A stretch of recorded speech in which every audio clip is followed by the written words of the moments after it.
নিয়মিত করদাতাদের প্রতি একটি অবিচার, যারা নিয়মিত কর দিচ্ছে তাদের সাথে একটা বৈষম্যের সৃষ্টি এবং অবিচার।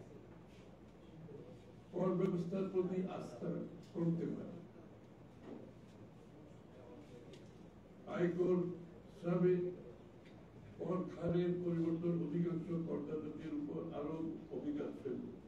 কর ফাঁকি ও জালিয়াতি রোধ এবং কর জাল সম্প্রসারণ না করে ভ্যাট বৃদ্ধির মাধ্যমে বরাবরের মতো করের বোঝা সাধারণ জনগণের কাঁধে চাপানো হয়েছে। পণ্যের দাম ঊর্ধ্বগতি হয়েছে, জীবনযাত্রার মান কমেছে।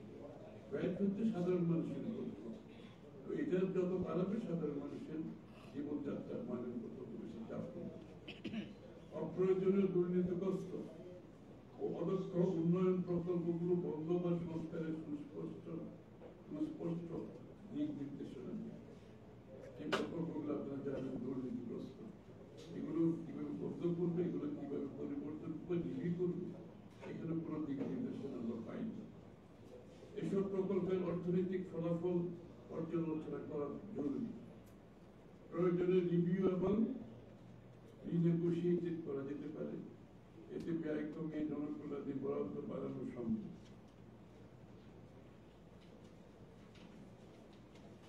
বিএনপির 180 দিনের পরিকল্পনা।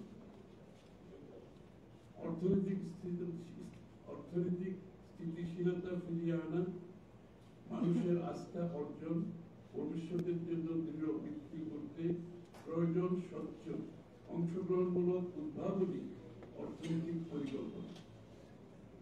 প্রধানগতিক ছেড়ে সাহসী ও দূরদর্শী সিদ্ধান্ত নেওয়ার সময় এসেছে, তাহলে জাতির জন্য আশা আস্থা পুনর্গঠনের দিগন্ত উন্মোচন হবে। আউট অফ দ্য বক্স চিন্তা করতে হবে। সেই প্রধানগতিক অর্থনৈতিক পরিকল্পনায় আর কাজ করবে না। বিশ্বের অনেক দেশে রাজনৈতিক দল নির্বাচিত হওয়ার পর প্রথম 100 দিনে কি কি কাজ করবে তা পরিকল্পনা প্রকাশ করে থাকে।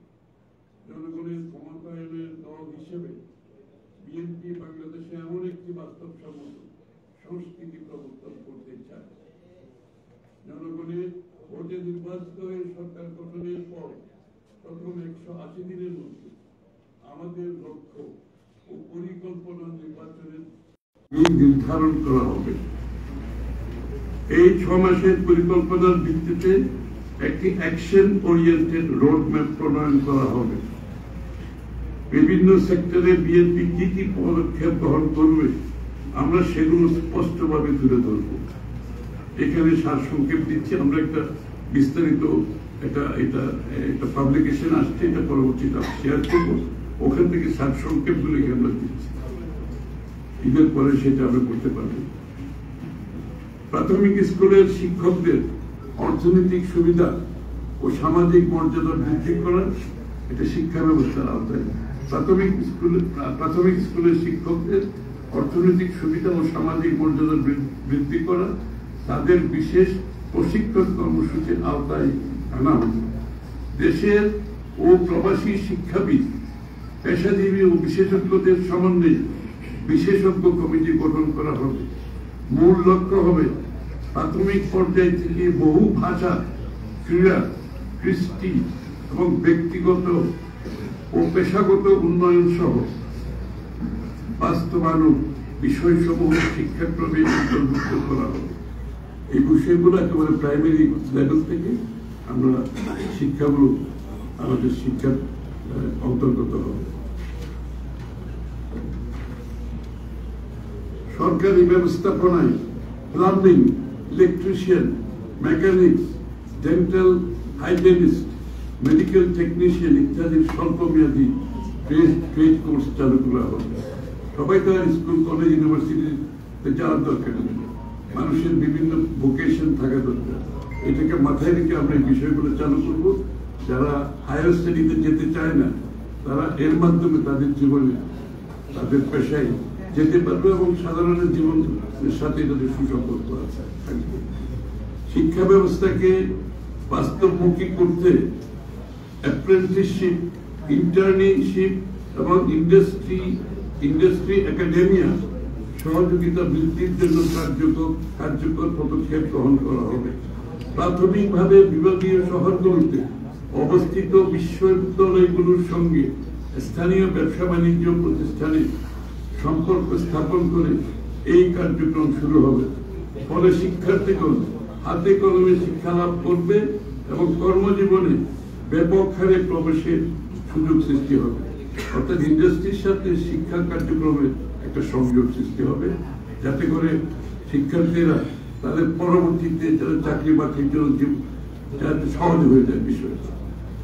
জেলা পর্যায়ে কলেজ ও বিশ্ববিদ্যালয়ে ইনোভেটিভ বিজনেস আইডিয়া বাণিজ্যিকীকরণ করতে প্রতিযোগিতামূলক প্রক্রিয়ায় সিড ফান্ডিং বা ইনোভেশন গ্রান্ট প্রদান করা হবে। এর মূল উদ্দেশ্য হলো ক্যাম্পাস থেকে ব্যবসায়িক উদ্যোক্তা তৈরি করা। ক্যাম্পাসে থাকতে সবাই চাকরি করবে, আমরা ক্যাম্পাস থেকে তাদেরকে এমনভাবে এডুকেট করতে চাই তারা যখন উদ্যোক্তা হিসেবে বেরোতে পারে। অর্থাৎ ক্যাম্পাস থেকে বের হয়ে তারা উদ্যোক্তা হিসেবে জীবনে তাদের ক্যারিয়ার করতে পারে। তারা নতুন এবং সৃজনশীল ব্যবসায়িক ধারণা বাস্তবায়ন করে দেশের অর্থনীতিতে অবদান রাখতে পারে।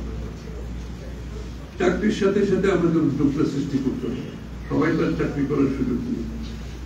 স্বাস্থ্য সেবা রোগ প্রতিরোধমূলক প্রাধান্য দিয়ে টিকাদান, স্বাস্থ্য শিক্ষা সচেতনতা তৈরির একাধিক কর্মসূচি বাস্তবায়ন করা হবে।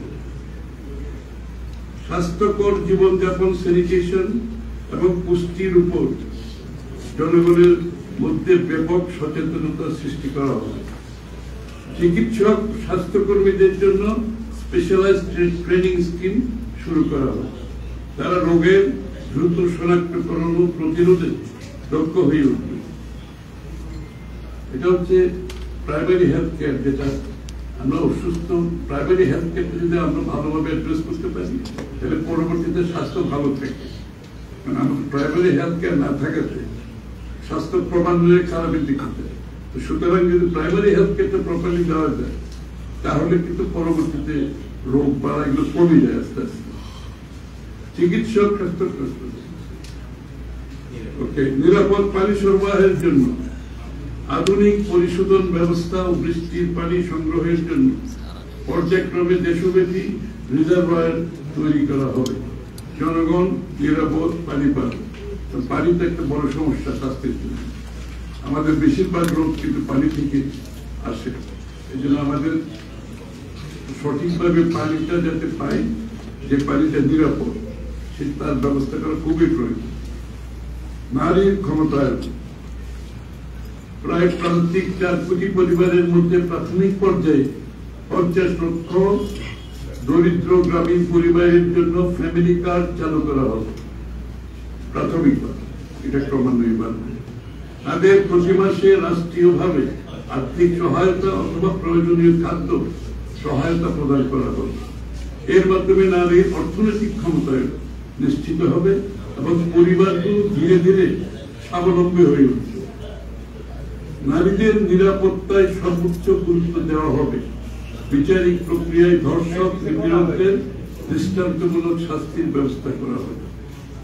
নারীদের জন্য ইউনিয়ন পর্যায়ে ডেডিকেটেড সাপোর্ট সেল প্রতিষ্ঠা করা হবে। সেখানে যে কোনো লাঞ্ছিত নারীর জন্য প্রয়োজন মোতাবেক নারী ডাক্তার, আইনজীবী, মানবাধিকার কর্মী সর্বাঙ্গীন নিশ্চিত করা হবে। অর্থাৎ এখানে আপনাকে খেয়াল করবেন, ডাক্তার, আইনজীবী, মানবাধিকার কর্মীর একটা সমন্বয় ঘটানো হয়েছে। কারণ আমাদের এখানে এই প্রোগ্রামটা মহিলাদের যে নারীরা ফ্রি করে, ডাক্তার পেলে আইনজীবী পায় না, আইনজীবী পেলে আপনার মানবাধিকার কর্মী পায় না। এখানে একটা সমন্বয় সৃষ্টি হয়েছে, তিনটা সমন্বয়, যাতে করে নারীরা একসাথে এই তিনটার সমর্থন পায়। নারীদের স্বনির্ভরতা বাড়াতে ক্ষুদ্র, কুটির ও মাঝারি শিল্পে যোগ্যতার ভিত্তিতে স্বল্প সুদে ঋণের ব্যবস্থা করা হবে। তাদেরকে প্রয়োজনীয় প্রশিক্ষণ এবং ডেভেলপমেন্ট ও মার্কেটিং সাপোর্ট দেওয়া হবে। শহীদদের স্বীকৃতি জুলাই গণঅভ্যুত্থানে এবং